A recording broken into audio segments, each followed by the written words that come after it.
Bendiciones a todos, Dios los bendiga. Bueno, vamos a continuar con el estudio de ayer. Ayer estuvimos aclarando algunas definiciones acerca de cuando mencionamos de profecía, profetas, y estudiando las herramientas que el Espíritu Santo nos da para entender su palabra. Hoy el título es El amplio trabajo del Espíritu, parte 2. Es un complemento de ayer. Ayer solamente aclaramos las definiciones de lo que significa ser profeta, la profecía, pero hay mucha confusión en cuanto a los demás. Por ejemplo, la sanidad. Muchos entienden este don como el carisma. Recuerden que la palabra carisma es don, que es dado a algunos para brindar sanidad física. Y nos causa cierto prejuicio el término porque somos testigos de cómo se ha usado la supuesta sanidad para hacer de la iglesia un mercado donde algunos han abusado de esa práctica y se han aprovechado de personas en posiciones vulnerables. Sin embargo, como ya lo hemos estudiado, el abuso de algunos no significa que descartemos todo el concepto o la práctica. Entonces, la pregunta a los cesacionistas siempre es, ¿qué haces tú cuando un familiar tuyo está enfermo? Los cesacionistas recuerden que son los que no creen en el poder milagroso del Espíritu Santo. Y todavía nadie me ha dicho que no ora para que Dios no traiga sanidad sobre su pariente o familiar enfermo. O sea, en ese sentido, pienso que la gran mayoría de creyentes piensa que Dios todavía tiene el poder para sanar a personas enfermas. La palabra de Dios dice en Santiago 5:14 al 16 que si está alguno enfermo, llame a los ancianos, a los maduros de la iglesia. A eso se refiere con ancianos, para que oren por él y lo unjan con aceite para que sea sanado. La exhortación en el Nuevo Testamento también es muy clara. Vuelvo a repetirle, Santiago nos anima a llamar a los ancianos para que oren por sanidad de los enfermos. Y de ahí que sea importante saber distinguir las diferentes definiciones cuando hablamos del don de sanidad. Ahora, tenemos que rechazar a los charlatanes que han hecho de la sanidad un negocio. Hoy en día lo que vemos mucho en las televisión es charlatanes prometiendo sanidad, de embrujos, de todo eso, cómo ha proliferado. Pero eso no quiere decir de que Dios nos siga sanando. Afirmamos que Dios todavía sana a personas por medio de la oración de otros creyentes, como lo dice Santiago 5:14 al 16. Ahora, ¿cómo definimos a un apóstol? Este es un término que hubiera sido mejor no incluir para podernos librar de varios dolores de cabeza, porque ahora mismo debemos dejar en claro que no usamos el término apóstol ni aspiramos a ser un apóstol, pero debemos tocarlo para que lo entendamos bíblicamente y para ayudarnos a relacionarnos con hermanos que usan el término para referirse a un tipo de ministro. El Nuevo Testamento deja en claro que la función apostólica consistía en dar testimonio como testigos oculares del Cristo resucitado, y fueron aquellos que escribieron la palabra inspirada por Dios en la era del Nuevo Testamento. Entonces, con el cierre del canon del Nuevo Testamento, con el cierre de los 27 libros del Nuevo Testamento, los apóstoles con autoridad para escribir o autorizar revelación divina escritural han cesado. Sin embargo, tenemos que afirmar dos cosas. En primer lugar, esta última no era la única función apostólica. Y en segundo lugar, hay textos que usan la palabra apóstol para referirse a personas que no eran parte de los apóstoles con autoridad sobre la iglesia, que fueron testigos del ministerio de Jesús y que estaban creando el fundamento. Por lo tanto, la próxima vez que alguien te entregue su tarjeta de presentación que diga apóstol fulano, lo primero que debes hacer es preguntarle antes de condenarlo: ¿usted es apóstol al mismo nivel de Pedro o de Bernabé, como dice Hechos 14:14? Quizá la persona te responda que no se ve como autoridad sobre la iglesia, sino como un siervo que apoya la fundación de otras obras y que su corazón está inclinado a apoyar y cuidar a pastores en sus obras. Yo no lo llamaría apóstol, pero es indudable que una persona haciendo este tipo de ministerio está realizando una función que podría ser definida bíblicamente como apostólica. En resumen, hay funciones apostólicas que todavía continúan, pero esto no debe conducir a la gente a verse con la autoridad apostólica sobre otros creyentes. Otras personas que no son parte de los 12 que son llamados apóstoles en el Nuevo Testamento, en la traducción amplia de apóstoles, enviado un mensajero. Y eso lo vemos en varias ocasiones. Por ejemplo, cuando Pablo habla de Epafrodito, dice en Filipenses 2:25 que es su mensajero, usando la palabra griega apóstolón. Un caso interesante también es cuando Pablo escribe en Primera de Tesalonicenses junto con Timoteo y Silvano. Y cuando habla en el segundo capítulo de aspectos de autoridad en la iglesia, lo hace en plural, haciendo una clara referencia a Timoteo y Silvano. Y también hace una referencia en plural al referirse a su labor apostólica, lo que haría inferir que trata a sus compañeros como apóstoles. Y Pablo escribe en Primera de Tesalonicenses 2:6, ni buscando gloria de los hombres, ni de vosotros, ni de otros, aunque como apóstoles de Cristo hubiéramos podido imponer nuestra autoridad. Pablo da a entender que en sus cartas a Timoteo, que la labor de Timoteo era ser pionero en la obra al dedicarse a apoyar iglesias recién plantadas. Se podría entonces llegar a la conclusión de que en el Nuevo Testamento encontramos a los apóstoles que son testigos de la resurrección, los 12 que caminaron con Jesús, y aquellos que hacen labor apostólica al apoyar en obras pioneras como Pablo. Finalmente, en la carta a los Hebreos encontramos que Jesús es el apóstol de nuestra fe en Hebreos 3:1. Nuevamente, Jesús es el máximo testimonio supremo de su obra y cumple ese oficio a plenitud. Ahora, algo controversial también, y que tenemos que aclarar la definición, es el don de lenguas, esa herramienta tan poderosa que el Espíritu Santo da.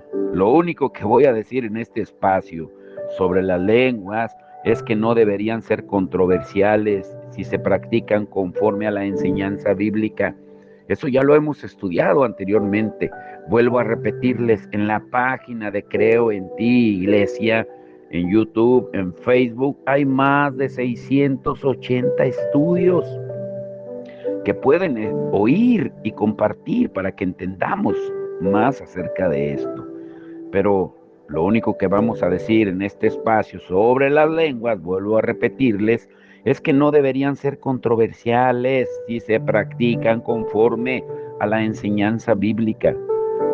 Y consideramos que el problema principal con el don de lenguas no es de definición, sino de práctica, porque el apóstol Pablo anima a los corintios para que practiquen las lenguas en privado para autoedificación y también que oren para poder interpretarlas y puedan enriquecer el entendimiento y muchos sean edificados. En Primera de Corintios 14:4, Primera de Corintios 12-17. Ahora, si los continuistas, los que creemos en los dones, en las manifestaciones del Espíritu Santo, nos sometiéramos a este mandato, pues de seguro no habría tanta controversia pública sobre este don. Además, el testimonio del Nuevo Testamento deja en claro que el don de lenguas no es una señal necesaria para evidenciar la presencia del Espíritu Santo, tal como lo afirma la doctrina pentecostal clásica. Recuerden que el término pentecostal se refiere a los que creemos que en el día de Pentecostés se derramó el Espíritu Santo, por eso el término. Ahora, de acuerdo con la exhortación de Pablo, el don de lengua solo puede ser usado en público cuando un intérprete esté presente, como él lo dice en 1 Corintios 14, 26 al 28. Esto quiere decir que el don de lenguas no debe practicarse como solo una demostración de poder especial en algunos creyentes en medio del pueblo de Dios, o como prueba de que Dios está presente en medio de su pueblo, o muchas veces con orgullo y presunción para querer demostrar que son muy espirituales. Sin embargo, más allá de las claras regulaciones de Pablo, algo que debemos afirmar es que si hubiera alguien con el don de lenguas en medio de la congregación y hubiera un intérprete, la Biblia nos dice que es una práctica válida, que no debe erradicarse y que será de edificación para su iglesia. Hemos tenido la oportunidad de observar la práctica del don de lenguas de forma incorrecta, y me refiero a alguien que de pronto se para y habla en lenguas, ya sea para todos o para una persona individual, y un intérprete lo presenta como un tipo de profecía. Desde la perspectiva bíblica, esto es incorrecto, porque toda la interpretación de lenguas debe ser en forma de oración a Dios. Y Pablo lo explica de la siguiente manera en 1 Corintios 14:2, porque el que habla en lenguas no habla a los hombres, sino a Dios, pues nadie lo entiende, sino que en su espíritu habla misterios. ¿Si te diste cuenta? Sé que mucho se ha debatido con respecto a si las lenguas de 1 Corintios 14 son lenguajes humanos u otro tipo de lenguaje espiritual o angelical.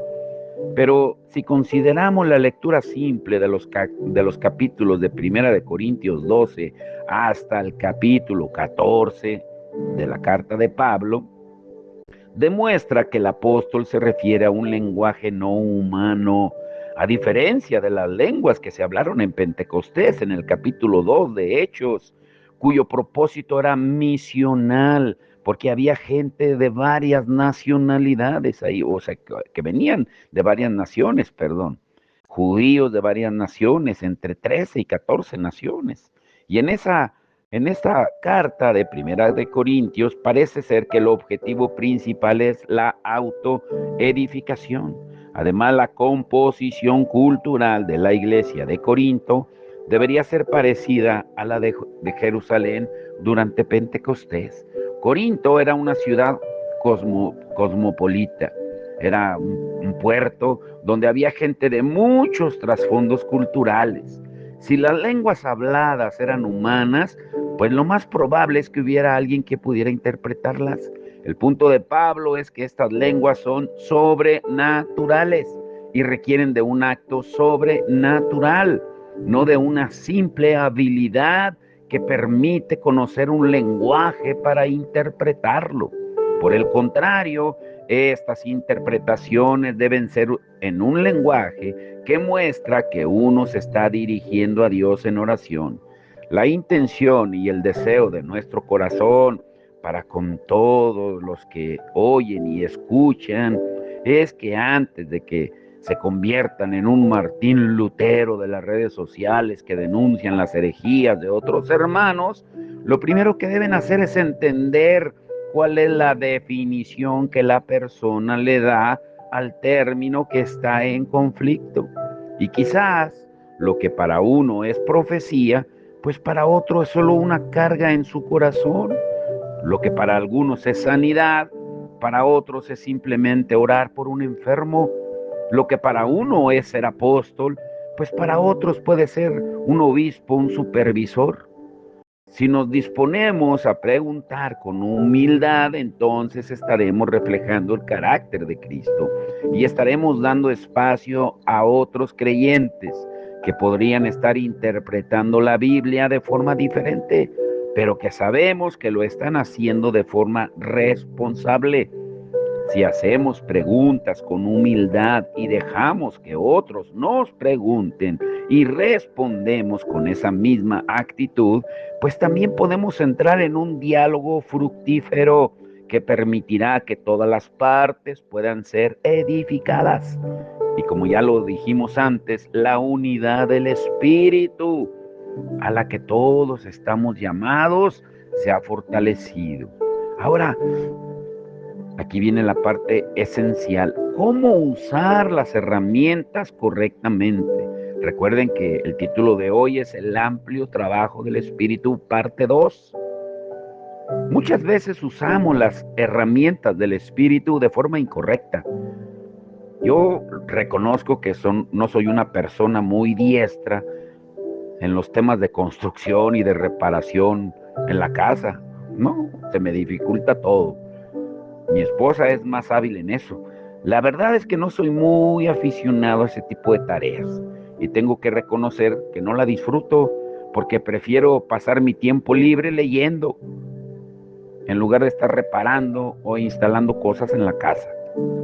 Y algo que he aprendido es que es de suma importancia para cualquier tipo de reparación, pues tener las herramientas adecuadas y usarlas correctamente. Pues algo parecido hemos hecho con los dones espirituales. Los usamos de forma incorrecta, así como las cosas no resultan bien cuando usamos herramientas de forma incorrecta, pues también cuando usamos los dones de forma incorrecta, podemos terminar causando mucho daño y terminaremos muy desanimados, confundidos, más enfocados en emociones y menos en la palabra de Dios. Por eso es de suma importancia que usemos los dones de forma correcta. Y también sucede que cuando tememos no saber usar las herramientas correctamente, pues preferimos no hacer ninguna reparación. Muchos creyentes han tomado esta misma posición pasiva con respecto a los dones espirituales. Si los dones pueden causar mucho daño al ser usados incorrectamente, pues mejor no los usamos. Pero la ironía del caso es que ambas posiciones, tanto usarlas incorrectamente como no usarlos, terminan causando daño. Tenemos al creyente, por ejemplo, que se atreve a usar las herramientas sin saber usarlas y termina causando daño. O al otro creyente que por miedo a causar daño no las usa para nada y produce más daño. El punto que queremos traer a colación es que ambas posiciones traerán daño a la iglesia. Por eso necesitamos entrenarnos de forma bíblica para usar las herramientas dadas por Dios de forma correcta, no para causar daño, sino para la edificación del cuerpo de Cristo que somos cada uno de nosotros. Usar los dones es un reflejo de que confiamos en Dios, ya que al hacerlo estamos comunicando que creemos que lo que se ofrece en la Biblia para nuestro uso es para la edificación de su cuerpo. Por eso los utilizamos. Usar las herramientas de la forma en que fueron diseñadas demuestra que confiamos en Dios y que las usaremos por su gracia para formar y edificar a su pueblo. Ahora, debemos usar todas las herramientas, no solo las que preferimos. ¿Qué quiere decir este punto?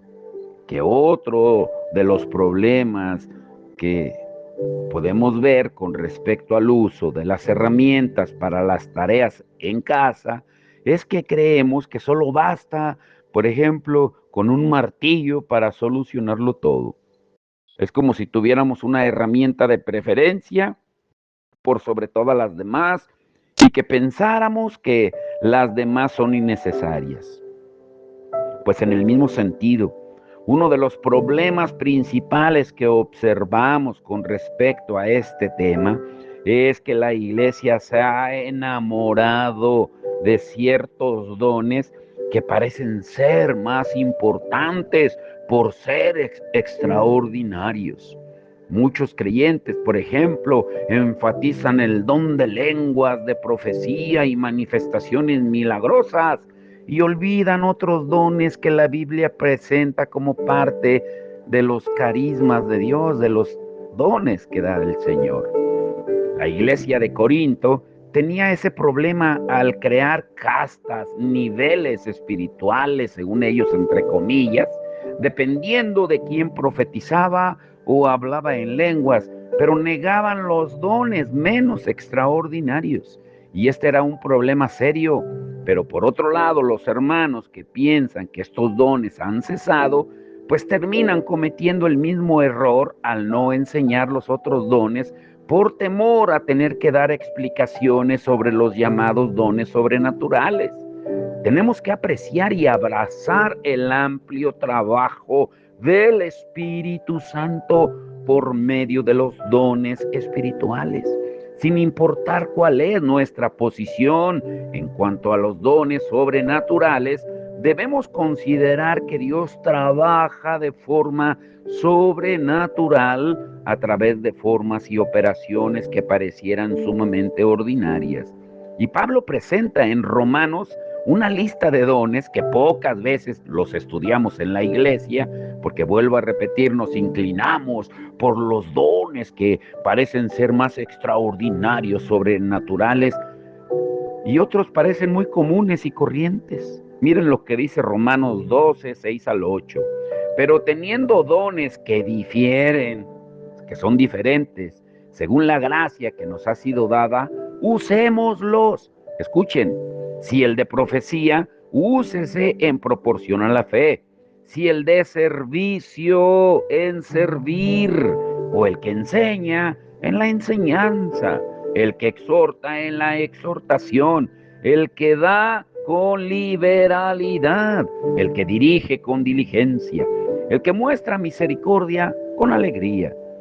Aquí vemos personas con dones como el servicio, la enseñanza, la exhortación, la generosidad, la administración, la misericordia. Y pensamos que son simplemente características o cualidades personales. Pero la Biblia nos dice que cuando esas actividades son realizadas por creyentes para la edificación del cuerpo de Cristo, pues entonces se trata de actos sobrenaturales dados como dones por el Espíritu Santo de Dios. Y no hay duda de que debemos informarnos de forma bíblica para ver un trabajo más amplio del Espíritu Santo y poder reconocer que Él está constantemente trabajando de forma sobrenatural en medio nuestro, y no tan solo cuando vemos manifestaciones poco comunes. El trabajo del día a día del Espíritu Santo a través de creyentes que hacen uso de los dones dados por Él conforme a su soberana voluntad, es una grandiosa manifestación sobrenatural. Esto testifica de la eficacia del Evangelio al ver cómo personas muertas espiritualmente, que vivían para sí mismas, ahora por la gracia de Dios, habiendo renacido, usan esos dones para el beneficio del cuerpo de Cristo. Y tenemos que reconocer nuestra miopía, nuestra ceguera en el entendimiento del obrar de Dios, porque solemos restringir el obrar del Espíritu Santo solo a lo que percibimos como extraordinario, sin aceptar que todo trabajo del Espíritu es sobrenatural. Ahora, aquí está la parte esencial del estudio de hoy. Escúchalo bien. La preparación para el uso de los dones y el Evangelio.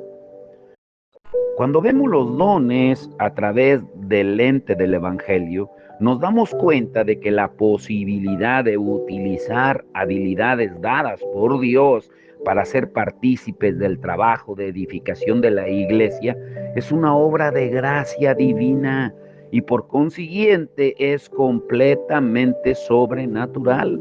Los dones que son usados sin el fundamento que provee el Evangelio son dañinos porque estamos olvidando la cruz y terminamos actuando por motivaciones meramente egoístas. Ese era el problema en Corinto.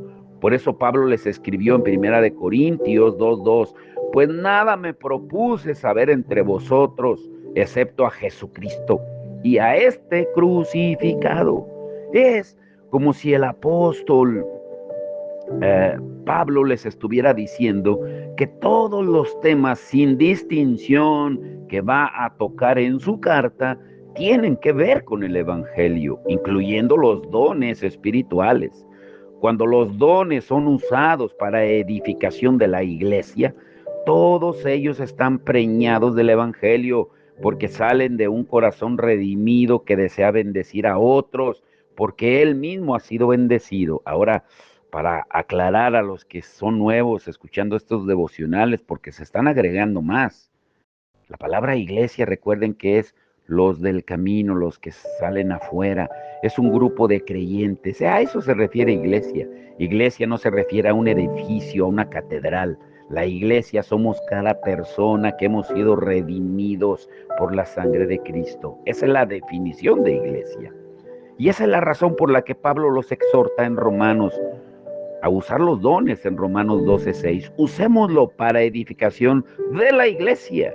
Les está diciendo que todos los dones son necesarios para el cuerpo, que mantengan una actitud humilde y que los usen. Cuando limitamos el uso de los dones y nos atribuimos los mismos al trabajo permanente y necesario del Espíritu Santo, no estamos aplicando el Evangelio en nuestras vidas, porque estamos sentándonos en nosotros mismos sin pensar en el bienestar común. Necesitamos ver los versículos que están antes de Romanos 12:6 para entender que la humildad por medio del Evangelio es fundamental para que los dones operen de forma correcta. Los primeros 11 capítulos de Romanos, escuchen bien esto, son una presentación profunda y detallada del Evangelio. Pablo presenta de forma magistral el pecado universal y la justificación solo por medio de la fe en Jesucristo. Y podemos confiar en que nuestro futuro celestial y eterno está asegurado porque nada nos separará del amor de Cristo, como dice Pablo en Romanos 8:35. Y con ese trasfondo, con ese contexto, llegamos al capítulo 12, donde Pablo le da un giro a la carta para comenzar a aplicar este poderoso evangelio en la vida de los creyentes. En los primeros versículos nos dice simplemente que tenemos que morir a nosotros mismos. ¿Qué es morir a nosotros mismos? Al yo pienso, al yo siento, al yo quiero. La primera implicación del evangelio es que seamos un sacrificio vivo diario. Romanos 12:1 dice, por consiguiente, hermanos, os ruego por las misericordias de Dios que presentéis vuestros cuerpos como sacrificio vivo y santo, aceptable a Dios, que es vuestro culto racional. Por consiguiente, nos da a entender que como consecuencia de las verdades del Evangelio, expresadas de forma extensa durante 11 capítulos, ahora en el capítulo 12, nuestra mejor respuesta será presentar nuestras vidas como un sacrificio. Cuando pensamos en sacrificio, vienen a nuestra mente imágenes de incienso o quizás un líder de adoración con voz de tenor llamándonos a que ofrezcamos sacrificio de alabanza. Pero para los lectores originales de la carta de Pablo a los romanos, un sacrificio era la muerte de un animal, no era algo romántico, sino era un acto lleno de sangre, de gritos y de dolor. Y Pablo nos dice que debido a que Cristo murió por ti, ahora te corresponde morir a ti mismo, morirás a tus deseos, preferencias y formas de ver las cosas para empezar a vivir para la gloria de Dios. La forma en que morimos a nosotros mismos es por medio de la renovación de nuestra mente. Romanos 12:2, el versículo siguiente dice, y no se adapten a este mundo, sino transformaos mediante la renovación de vuestra mente, para que verifiquéis cuál es la voluntad de Dios, lo que es bueno, aceptable y perfecto. Pablo los exhorta a que no sean como el mundo, y para lograrlo tienen que morir a ellos mismos. La forma de hacerlo es logrando que nuestras mentes estén llenas de la palabra de Dios y así poder discernir entre lo bueno y lo malo. Y luego de ese profundo llamado, ahora Pablo los ayuda a prepararse para usar los dones. Y en los versículos siguientes les da las indicaciones necesarias para renovar sus mentes antes de hacer uso de los dones.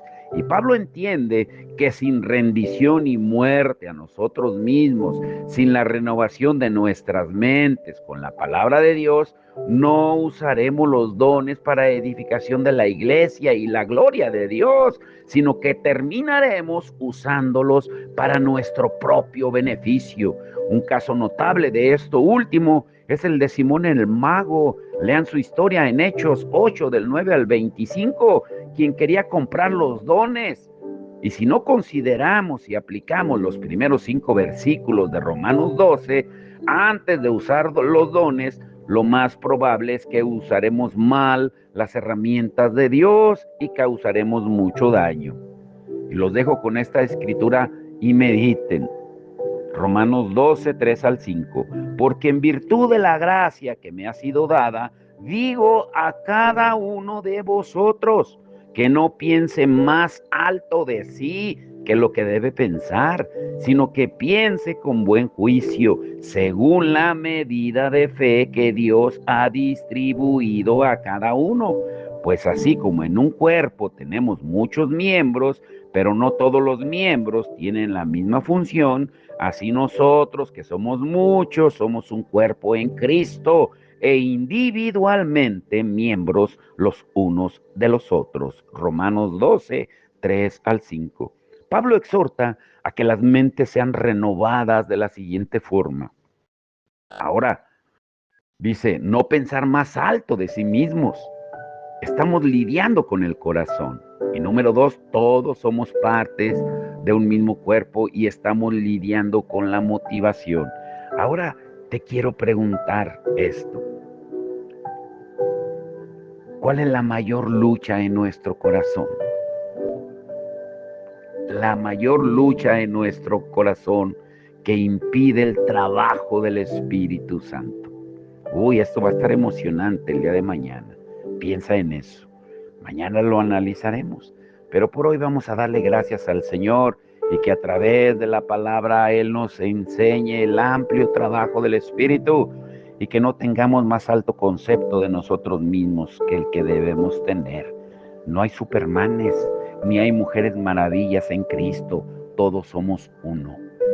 Padre, en el nombre de Jesús te damos toda la gloria y la honra. Señor, que tú nos enseñes y nos reveles en tu palabra lo que tú quieres de cada uno de nosotros.